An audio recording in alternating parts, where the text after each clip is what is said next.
ആദം, നീ എവിടെയാകുന്നു? വായിക്കാതിരുന്നാൽ തളർന്നു പോകുന്ന, വായിക്കണമെന്നത് നിർബന്ധമാക്കി മാറ്റിയ പുസ്തകങ്ങളുടെ ചങ്ങാതി VDS എന്ന VD സതീശൻ.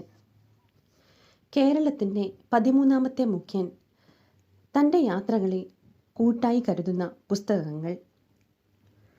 പുസ്തകങ്ങളും എഴുത്തുകാരും പകരുന്ന വെളിച്ചത്തെപ്പറ്റി വാചാലനാകുന്ന VD. വായനാമുറിയിൽ നിന്നും മനസ്സിനെ കഥയ്ക്കായി ഒരുക്കുന്ന എഴുത്തുകാരനും ആ ഭൂമികയിൽ ആസ്വാദകനായി എത്തുന്ന വായനക്കാരനും തൻ്റെ വ്യക്തിജീവിതത്തെ എത്രത്തോളം സ്വാധീനിച്ചിരിക്കുന്നുവെന്നത് വരച്ചു കാട്ടുകയാണ് VD സതീശൻ. നിരന്തരമായ വായനയാണ് തൻ്റെ കോൺഫിഡൻസിൻ്റെ അടിത്തറ എന്ന് ചങ്കുറപ്പോടെ പറയുന്ന രാഷ്ട്രീയക്കാരൻ. കോട്ടയത്തെ DC ബുക്സിൻ്റെ അകത്തളങ്ങളിൽ നിന്നും ബൈബിൾ പ്രഭാഷണ പുസ്തകമായ ആദം, നീ എവിടെയാകുന്നു എന്ന പ്രഭാഷണ പരമ്പര ജനഹൃദയങ്ങളിലേക്ക് എത്തുകയാണ്. ആ രചയിതാവോ ഇന്ന് പ്രതിപക്ഷ നേതാവിൽ നിന്നും മുഖ്യമന്ത്രി പദം വരെ അലങ്കരിക്കുന്ന വ്യക്തിയായി ഉയർന്നിരിക്കുന്നു. താനൊരു ഇതര മതവിശ്വാസിയാണെങ്കിലും മറ്റു മതങ്ങളെക്കുറിച്ച് പഠിക്കുവാൻ, ചർച്ചകൾക്കും അതീതമായ തൻ്റെ കണ്ടെത്തലുകളെ അക്ഷരങ്ങളിലൂടെ ജനഹൃദയങ്ങളിലേക്ക് എത്തിക്കുവാൻ അദ്ദേഹത്തിന് സാധിച്ചിരിക്കുന്നു. തൻ്റെ ചെറുപ്പകാലത്ത് അടുത്തുള്ള പള്ളിയിൽ വികാരിയായി എത്തുന്ന എല്ലാ അച്ഛന്മാരെയും പേരെടുത്ത് ഓർമ്മിക്കുന്ന, കുർബാനയ്ക്ക് ശേഷം തൻ്റെ കാലൻ കുടയുമായി വീടുകളിലൂടെ എത്തുന്ന അവരെപ്പറ്റി വാചാലനാകുന്ന, മാതൃത്വത്തിൻ്റെ മഹനീയ ഭാവമായ കന്യാമാതാവിനെപ്പറ്റിയും പ്രാർത്ഥനയെപ്പറ്റിയും പ്രസംഗിക്കുന്ന ഹിന്ദുമത വിശ്വാസിയായ പ്രതിപക്ഷ നേതാവ്. ഇന്ന് അദ്ദേഹം മുഖ്യനായി മാറിയെങ്കിലും ഒരു മാറ്റവും തൻ്റെ ജീവിതശൈലികളിൽ വരുത്താത്ത മനുഷ്യൻ, ചിരിക്കുന്ന മുഖ്യൻ. അദ്ദേഹം എഴുതിയ പുസ്തകത്താളുകളിൽ നിറയുന്നതൊക്കെയും അർത്ഥവത്തായ വാക്കുകൾ തന്നെയാണ്. മറ്റുള്ളവരുടെ ഇഷ്ടങ്ങൾക്കൊപ്പം തോളോട് തോൾ ചേർന്ന് നിൽക്കുന്ന ആ മനുഷ്യൻ, അവൻ എത്രയോ കുലീനനായിരിക്കണം, മനുഷ്യസ്നേഹിയായിരിക്കണം എന്ന് വിളിച്ചു പറയുന്ന അക്രൈസ്തവനായ ഒരാൾ. നേതൃവഴികളിൽ ക്രിസ്തുവിനെ വഴികാട്ടിയായി കണ്ടതിൻ്റെ ദൃക്സാക്ഷ്യമാണ് ഈ പുസ്തകം.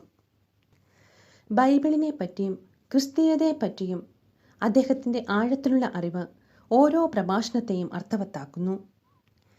യേശുവിൻ്റെ ജീവിതം നമുക്ക് തന്ന സന്ദേശങ്ങൾ, വിവിധ പിതാക്കന്മാരുടെ ജീവിത പശ്ചാത്തലവും അവർ മതേതര സമൂഹത്തിനേകിയ അർത്ഥതലങ്ങളും അങ്ങനെ തുടങ്ങി ഇന്ത്യയിലെ ക്രിസ്തീയ സമുദായം സംഘപരിവാറിൽ നിന്നും നേരിടുന്ന ആക്രമണങ്ങളെപ്പറ്റിയും അവർ വേട്ടയാടിയ സ്റ്റാൻ സ്വാമിയെപ്പറ്റിയുമൊക്കെ വാചാലനാവുകയാണ് ഈ എഴുത്തുകാരൻ.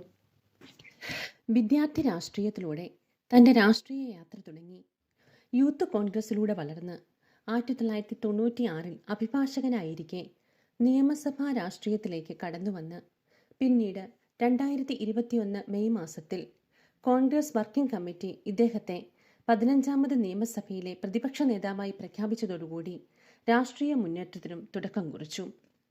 ഇദ്ദേഹത്തിൻ്റെ ദൈവാന്വേഷണത്തിൻ്റെ നേരിട്ടറിവുകളാണ് 32 പ്രസംഗങ്ങളുള്ള ആദം, നീ എവിടെയാകുന്നു എന്ന 200 പേജുകളടങ്ങിയ മനോഹരമായ ഈ പുസ്തകം. ഇതിനും എത്രയോ മുമ്പേ തൻ്റെ രാഷ്ട്രീയ ജീവിതത്തെപ്പറ്റി വിവരിക്കുന്ന ഒരു ഓർമ്മക്കുറിപ്പ് അദ്ദേഹം എഴുതിയിട്ടുണ്ട്. 2021 ഒലിവ് പബ്ലിക്കേഷൻസ് പ്രസിദ്ധീകരിച്ച നേരനുഭവങ്ങൾ VD സതീശൻ്റെ ജീവിതവും രാഷ്ട്രീയവും എന്ന പുസ്തകം. വടശ്ശേരിയിൽ ദാമോദര മേനോൻ സതീശൻ നെട്ടൂരിൽ ജനിച്ചു വളർന്ന ബാല്യവും കൗമാരവും യുവത്വവും തേവര കോളേജിൻ്റെ അകത്തളങ്ങളിലും രാജഗിരി കോളേജുകളിലും പഠിച്ച് തിരുവനന്തപുരത്തും പരിസര പ്രദേശങ്ങളിലുമായി വളർന്ന് അഭിഭാഷകനായി വളരെ ചെറുപ്പത്തിലെ സർവകലാശാല യൂണിയൻ ചെയർമാനായി തീർന്ന VDയുടെ ഓർമ്മക്കുറിപ്പുകൾ. കുട്ടിക്കാലത്തെ അഭിഭാഷകനായി തീരാനായി ആഗ്രഹിച്ച VDS ഡൽഹിയിലെ സുപ്രീം കോർട്ടിൽ പ്രാക്ടീസ് ചെയ്യുവാനായി ആഗ്രഹിച്ചിരുന്ന ഒരു ചെറുപ്പക്കാരൻ. തൻ്റെ പരന്ന വായനയിലൂടെ രാഷ്ട്രീയത്തിലേക്ക് അടുത്ത എഴുത്തുകാരൻ.